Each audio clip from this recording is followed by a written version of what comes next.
Yang pertama, kandungan hadis. Kebangkrutan bisa memiliki dua makna, yaitu kebangkrutan di akhirat dan kebangkrutan di dunia.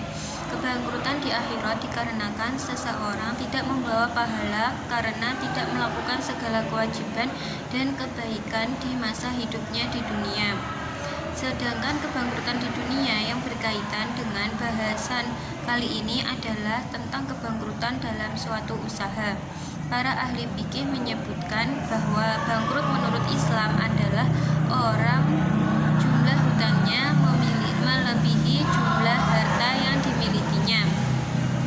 Perbuatan tercela akan memusnahkan amalan dan pahala kebaikan yang sebelumnya telah dimiliki, seperti sikap suka mencaci maki atau menghina orang lain. Juga perbuatan suka menuduh orang lain tanpa bukti, termasuk memakan harta orang lain, menumpahkan darah tanpa hak, dan memukul orang lain tanpa hak. Semua perbuatan itu akan menghilangkan pahala sholat, puasa, zakat yang sudah dikerjakan karena digunakan untuk menebus dosa-dosa perbuatan tersebut, sehingga semua amal kebaikannya itu akan menjadi sia-sia dan termasuk orang yang bangkrut, sebagaimana dalam hadis Nabi Shallallahu Alaihi Wasallam tentang perbuatan muflis atau orang yang bangkrut. Nilai pendidikan yang ada dalam hadis ini mencangkup banyak poin, sebagaimana berikut. Yang pertama, tidak mudah mencaci dan memfitnah orang lain.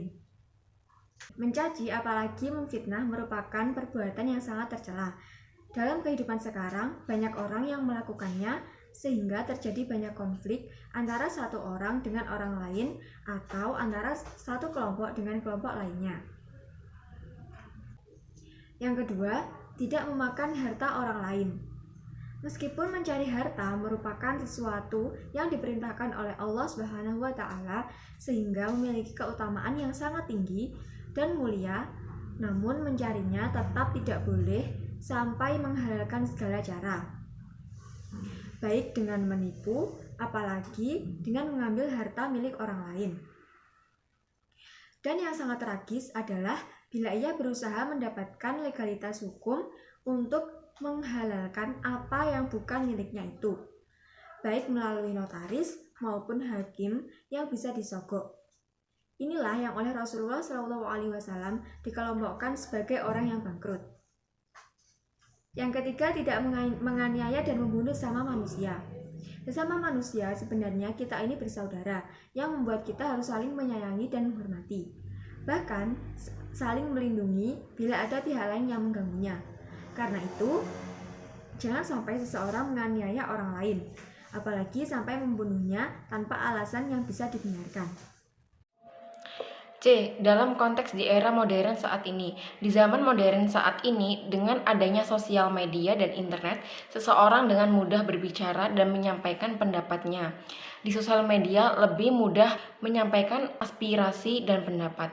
Akan tetapi, sosial media ada juga sisi negatifnya, yaitu setiap orang bebas berbicara negatif, mencaci, dan mencela.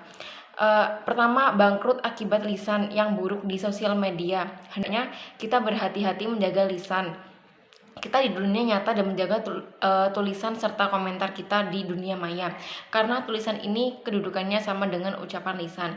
Kedua, jaga lisan sebelum Anda diadili di akhirat. Hendaknya kita sebagai seorang muslim menjaga lisan kita, karena memang lidah itu tidak bertulang, sangat mudah kita dengan lisan dan tulisan kita menyakiti orang lain. Terlebih yang disakiti adalah sama muslim